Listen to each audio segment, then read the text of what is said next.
মানসিকভাবে শক্তিশালী মেয়েগুলো অন্য 10টা মেয়ের থেকে আলাদা হয়। এরা কথায় কথায় কাঁদতে পারে না, ন্যাকামো করে কারো মন ভোলাতে পারে না, কাউকে খুশি করার জন্য অভিনয়টাও ঠিকঠাক করতে পারে না। এই মেয়েরা কষ্টগুলো বুকের ভেতর জমা করে রাখে, সবার থেকে লুকিয়ে রাখে কষ্টগুলো। তারা কষ্টের পাহাড় নিয়ে হাসি মুখে ঘুরে ফিরে, যেন কিছুই হয়নি। তাদের হাসি মুখ দেখে সবাই মনে করে এদের বুঝি কষ্টই হয় না, অনুভূতি শূন্য।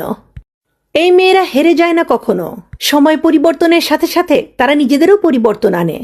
যে কোনো পরিস্থিতিতে তারা উঠে দাঁড়ায়। জীবনে যে কোনো বাধাই আসুক না কেন, যত ঝড় উঠুক না কেন, তারা কারো উপর নির্ভরশীল হয় না, নিজেরাই যুদ্ধে নেমে পড়ে। জয়ী না হওয়া পর্যন্ত যুদ্ধ করতে থাকে। কষ্টগুলো হাসি মুখে সহ্য করে যায় দিনের পর দিন। যখন কাউকে ভালোবাসে, নিজের সবটুকু দিয়ে তাদের ভালোবাসে, তাদের জন্য অসম্ভবকেও সম্ভব করে। সংসারের কোনো বাধাই তাদের পায়ে বেরি পড়াতে পারে না। এরা দুর্বলকে সাহস যোগায় সামনে এগিয়ে যাওয়ার। এরা অহংকারী হয় না, কিন্তু নিজের উপর বিশ্বাস থাকে অটুট। কিন্তু ওদেরও কষ্ট হয়, প্রচণ্ড তীব্র কষ্ট। এসব মেয়েরা খুব একা হয়। কাছের বন্ধু বলতে তাদের কেউ থাকে না। ভালোবাসার মানুষদের কখনোই কাছে পায় না। বেশিরভাগ মানুষই তাদের ভুল বোঝে, সময়ের প্রয়োজনে ব্যবহার করে। আর এই